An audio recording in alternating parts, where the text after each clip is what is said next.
Hoje no palco do Som em Prosa, o grupo Sophisticated Choro.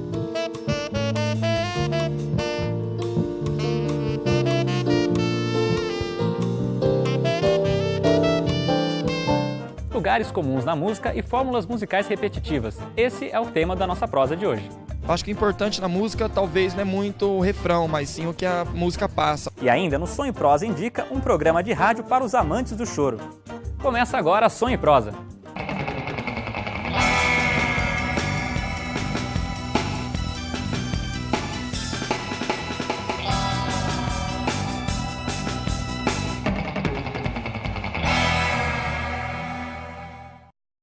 Olá, hoje o Som em Prosa recebe o grupo Sophisticated Choro. Gente, bem-vindos aqui ao nosso programa. Pô, muito obrigado. Queria começar perguntando, Marco, esse nome, Sophisticated Choro, porque o choro é um estilo bem brasileiro, né? Esse termo em inglês aí é para falar um pouquinho de influência que vocês têm de música americana ou sonoridade só do... Também, mas é que nós fugimos daquela formação convencional do regional de choro, né? Então, como todo mundo aqui tem uma formação voltada para o jazz também, e a próprios instrumentos que nós estamos usando, então esse nome também é uma homenagem a um tema do Duke Ellington chamado Sophisticated Lady, né? Então, na verdade, é mostrar essa fusão do choro com a música brasileira, né? Saindo daquela formação característica do regional com violão, pandeiro, cavaquinho, utilizando a bateria no lugar do pandeiro, o contrabaixo, né? O saxofone ao invés de flauta, clarineta, que usualmente, né, eram mais utilizados na época, e o piano substituindo, no caso, os violões e cavaco e geral por aí. Deu uma sofisticada no chorinho aí. Exatamente, é uma forma de mostrar uma formação, né, que hoje vem sendo bastante explorada também dentro do choro também, né? E você tem alguns álbuns lançados, já 2 álbuns solos, né? Um está em fase de lançamento e também lançou 3 CDs com uma Big Band. Eu estou inclusive aqui com alguns trabalhos seus, uma tributo ao Gênio Pixinguinha aqui e um CD também, Eu Vou Bem, Obrigado. Vou mostrar aqui para o pessoal até. Eu queria que você explicasse para a gente o que é uma Big Band, né? Você tem 3 trabalhos lançados com uma Big Band. Isso, a Big Band, na verdade, é o carro-chefe do trabalho, porque envolve toda a minha paixão e anos de prática em grupo, né? Então, a Big Band, na verdade, seria uma orquestra com formação popular, né? Então, com naipes de saxofone, 5 saxofones, 4 trompetes, 4 trombones, e mais a cozinha característica, que seria baixo, bateria, piano, guitarra, e também voz, também, que nós utilizamos bastante.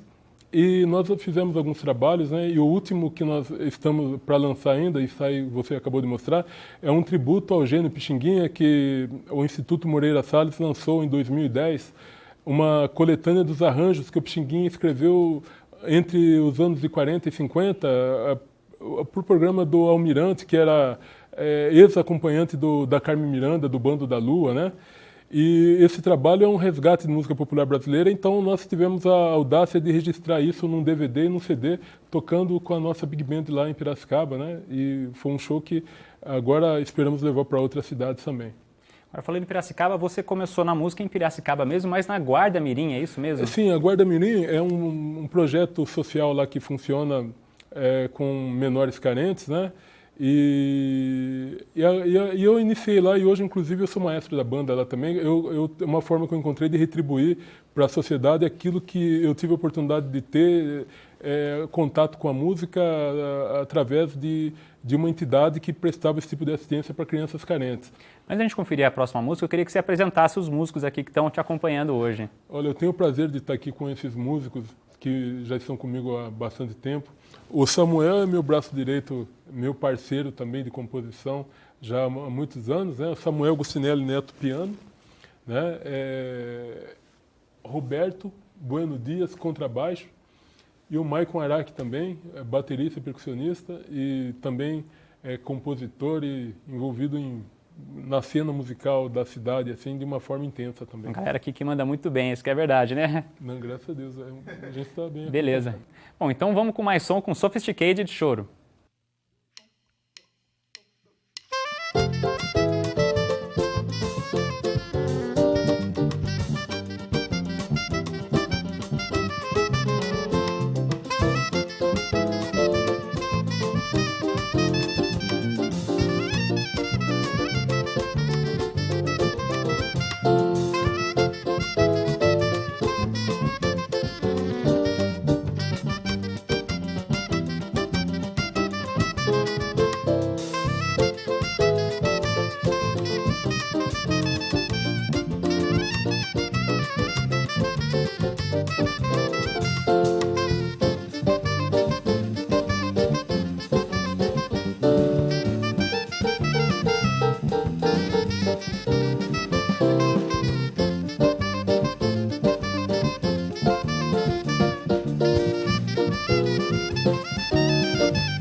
Sou em Prosa de volta e hoje com a gente o pessoal do Sophisticated Choro.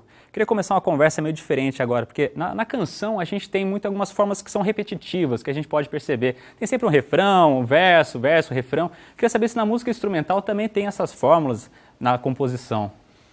Sim, existe, né? Na verdade, a regra de composição, o músico ele quebra ela de acordo com a própria inspiração. Por exemplo, aquela regra de que tem que ter sempre 16 compassos, que quando eu comecei, de repente hoje eu vejo músicas que ela quebra, ela tem 13, ela tem... Na verdade, depende do que o compositor tem para dizer, né? Mas, na verdade, ela segue um padrão, sim. Isso aí essa forma a chamada forma de canção, ela é determinante, né, para todos os gêneros musicais. Então, aquela questão de números pares, né? Então, você pega, é padrão, você vê 8, 16, 24, 32, por aí vai. E é padrão e é utilizado sempre em todos os gêneros musicais. E nas suas composições, você usa também ou foge um pouquinho essas regras? Eu sou adepto muito da questão da pergunta e resposta, porque eu vejo que a música por exemplo, os choros, os principais choros assim, que eu ouço, eu consigo prestar atenção, por exemplo, que o Pixinguinha ele escrevia dentro da mesma... Ele escrevia uma frase e logo em seguida a frase que ele escrevia estava conectada como uma resposta à primeira frase que ele fez. Então, geralmente era assim, 2 e 2, geralmente tinha pergunta e resposta, pergunta e resposta. Então, eu penso muito nisso como uma forma de que a minha música tenha uma facilidade de assimilação maior. As pessoas pensando nessa questão de pergunta e resposta, que é uma questão intuitiva do brasileiro ouvir música, né, e do apreciador do gênero musical ou não. Agora, você acha que essa estrutura e essas fórmulas, elas surgiram por conta, realmente, assim, do músico estar trabalhando a sua música e chegar no momento de saber que tem que mudar ali, mudar aqui? Ou é uma estrutura que foi criada há muito tempo? De onde que surgiu? Essa estrutura, eu acho que ela já vem da música erudita, já, né? Essa questão de forma, se você pega também essas composições desses compositores clássicos também, você vai perceber que, mesmo ela sendo escrita direto, ela está se repetindo o tempo inteiro, seja com as cordas tocando, com os sopros, mas na verdade ela segue na verdade o mesmo padrão. Então acho que é uma coisa que ficou estipulada e alguns músicos como Hermeto Pascoal e outros novos gêneros da música popular brasileira têm quebrado isso ou não, né? Depende do que esse compositor tem para dizer, né? Então ele necessariamente ele não precisa, ele pode de repente em números ímpares ele pode passar a mensagem dele de uma forma também abrangente, né? Depende muito da criatividade para quebrar um pouco essa sequência. Para quebrar um pouco essa sequência que vira o que o pessoal chama de chapinha, né? Sempre parece que é a mesma coisa, né? Meio clichê do clichê. Muito bem. Bom, e agora é a hora de alto-falante. Roda aí. Verso, refrão e solo. São poucas as músicas que fogem dessa estrutura. Mas será que as pessoas conhecem alguma música que seja diferente? Ouço bastante música, mas nunca parei para prestar atenção nisso aí. Música que não tem refrão, não conheço. Eu só conheço a que tem refrão. Algumas músicas atuais, assim, tem uns refrão meio forte, né? É o que dá entonação, não sei, alguma coisa assim, em torno da música atual. Eu acho que Adrão do Gil não tem o refrão. Adrão, não pense na separação. Não despedace o coração. O que você acha desse tipo de música que foge da regra do refrão? Eu acho que o importante na música talvez não é muito o refrão, mas sim o que a música passa. Hoje tem muitas músicas que têm refrão e não são tão boas quanto algumas que eu conheço que não tem esse refrão. Eu acho que realmente tem uma história, tem um conteúdo, isso enriquece, né, a letra da música. Né? Então realmente a pessoa se identifica com a música, né? Na música, o refrão é tão importante que fica realmente difícil lembrar de uma canção que não utiliza esse recurso. Mas falando sobre fórmulas musicais, vamos saber a opinião do professor Fábio Lima. Bom, antes de mais nada, a gente tem que lembrar que a música é comunicação, né? Então, é alguém que está comunicando algo, né? Então, por exemplo, a gente tem um emissor, tem o receptor e a mensagem. A música, no caso da mensagem. Como músicos, a gente precisa ter formas de decodificação para um público que é leigo, né? Que ele consiga entender muito da mensagem que a gente quer passar. E isso vem de muitos anos, vem lá do surgimento da música erudita. Então a gente vem desde Bach, a gente tem de Beethoven, né, nas formas eruditas, já começa a ter essas formas, né, que a gente chama forma binária, forma ternária, né, forma sonata, e justamente para a gente ter uma explicação de um tema, né, e o desenvolvimento e de repente até uma explicação e uma conclusão. Parece até um pouco a forma de uma redação, né? De você ter o tema, você ter o desenvolvimento e ter a conclusão final. Se a gente entrar no campo hoje da música de massa, né? A gente fala música popular, mas a gente está falando mais da questão da massificação mesmo, né? E aí entra vários elementos que não apenas da forma estrutural, entre elementos assim de loops, né? De padrões rítmicos, padrões melódicos, né, que tem como objetivo até não ampliar a percepção, né, mas simplesmente de você realmente limitar e falar assim, não, eu quero dizer isso, apenas isso, e para um público cada vez mais segmentado, né. Enfim, eu acho uma pena, né, que você tenha hoje um processo cada vez nesse sentido, mas é um reflexo da mentalidade, da cultura que está acontecendo atualmente. Então, ao mesmo tempo que hoje a gente tem uma facilidade na informação, é muito superficial. E isso se reflete também nas padronizações que a gente tem na música. Então a gente pega, por exemplo, uma estrutura de alguns acordes. Vou dar um exemplo aqui, né? Você pega, por exemplo, Dó maior, Dó, Sol, Lá menor e Fá, por exemplo. E usar como um clichê harmônico, vamos dizer assim, né? Isso aqui você pega esses mesmos acordes e você toca várias músicas, né? Você pega e você canta Let It Be. When I find myself in times of trouble, Mother Mary comes to me, né? Tem agora do Michel Teló, né? Ou então...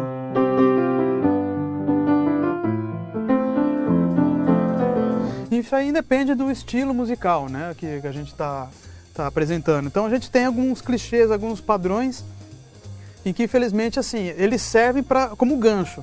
Mas quando você tira esse elemento de ser um gancho para ser um elemento principal, né, você está tirando todo outro contexto que é realmente de você trazer a parte melódica, trazer uma mensagem. É como se você ficasse apenas na forma e não no conteúdo.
Som e Prosa de volta e hoje aqui com a gente o pessoal do Sophisticated Choro. Marco, você é músico já há bastante tempo, mas também é professor e desenvolveu seus próprios métodos aí de ensino no saxofone. Como que surgiu? Então, é uma necessidade para que você tenha uma identidade própria com o seu trabalho, né? E que você realmente consiga fazer uma geração de músicos tocar com a forma que você acredita, sem ficar tendo que copiar escola tal. Na verdade, seria um compêndio de várias escolas que eu procurei seguir, mas dando prioridade para essa questão da música popular brasileira. Então, dentro de um curso de repente 7 anos, eu procurei fazer, na verdade, um apanhado das coisas que seriam interessantes para aquele músico que de repente já partir para o trabalho, né? Agora, com questão de influência, o que influencia o som que vocês fazem? Eu acho que estar antenado para o que está acontecendo no mundo, né? Então, a nossa música, os puristas, eles vão achar isso que é um sacrilégio com o choro, né? Mas a gente pensa em estar caminhando com o choro da mesma forma que o Hermeto tem feito e grandes músicos brasileiros têm feito. Então, a nossa influência seria assim, tocar com uma sonoridade, digamos assim, uma sonoridade antiga, né? Mas colocando, como um amigo meu dizia, né? Compromisso com a modernidade. Então, na verdade, a nossa música ela tem esse compromisso de colocar a nossa música sempre no século seguinte para que as pessoas possam, daqui a alguns anos, ainda estarem ouvindo e estarem percebendo que ainda faz parte daquele contexto, daquele período que essa pessoa vem ouvir esse trabalho que a gente pretende deixar registrado. Agora, isso é uma coisa bastante interessante, né? Porque no choro o pessoal normalmente é meio conservador, você não muda o choro, né? O choro está ali. E justamente vocês trazem muitos elementos novos para esse choro que vocês fazem, né? Eu acho que o fato dessa parceria com o Samuel foi muito interessante no sentido que ele trouxe uma visão harmônica totalmente diferente para minhas composições. Então, quando eu vi a primeira vez, me deu um choque. Eu falei, nossa, será... Só que eu comecei a tocar, eu falei, putz, não poderia ter sido melhor a escolha dessas harmonias, né? A questão rítmica, a questão de como o baixo conduz as frases junto, respondendo as frases em substituição ao violão de 7 cordas. Então isso pra gente é uma forma de motivar que outros instrumentistas falem, pô, essa música não é tão careta, olha lá o que o baixista fez, olha sabe? Então é uma coisa, na verdade, de mostrar que a música brasileira, ela, com todas as vertentes, existe 1000 formas de se explorar, não precisa necessariamente você ficar preso ao que fizeram há 80 anos atrás, né, para você continuar mantendo a tradição. Você pode manter a tradição, mas de certa forma modernizando, dando uma modernizada, colocar uma cara nova, colocar uma característica que marque de repente a sua passagem nesse período aqui. Muito bem, agora e releitura, o que vocês trouxeram para a gente? Nós trouxemos o Teclas Pretas, que é um solo do Zé Bodega, que para mim é uma grande influência do saxofone tenor, né? Foi integrante da Tabajara e gravou com Elisete Cardoso, com todos aqueles ícones da música brasileira. E ele fez esse solo de um trompetista chamado Pascoal de Barros. Então nós, né, vamos fazer o Teclas Pretas. Muito bem, então vamos conferir Teclas Pretas com Sophisticated Choro.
Prosa indica o programa Caindo no Choro da Rádio Unesp FM. Nele você confere o melhor do gênero e suas tendências, dos clássicos da velha guarda à vitalidade do choro contemporâneo. O programa vai ao ar todo domingo às 11 horas da manhã no 105,7 MHz ou pelo site www.radio.unesp.br. Caindo no Choro, um programa dedicado a esse gênero musical brasileiro, que por sinal está completando 10 anos, e é um programa onde a gente procura explorar o universo do choro, desde os clássicos, né, os sons mais clássicos, os autores, os intérpretes, até a vitalidade do choro contemporâneo. O programa está chegando ao final e eu queria agradecer a participação aqui do pessoal do Sophisticated Choro. Gente, valeu por participarem com a gente aqui. É um prazer. Quero aproveitar para deixar um telefone, um contato aí da banda. Olha, eu vou deixar o meu site e também o MySpace do Sophisticated Choro. Então, é www.saxofonistamarcoabreu.com.br, www.myspace.com/sophisticatedchoro, www.myspace.com/marcoabreusax. Telefones, nós somos de Piracicaba, 019-3402-8317. E também celular 96-56-7490. Bom, e o pessoal também pode acessar o site da TV Unesp para conferir de novo aqui o programa com Sophisticated Choro. É o www.tv.unesp.br/som e prosa. Lá, além do programa do Sophisticated Choro, vocês vão encontrar todos os programas que a gente já gravou aqui. Eu deixo meu forte abraço e a gente termina com mais som.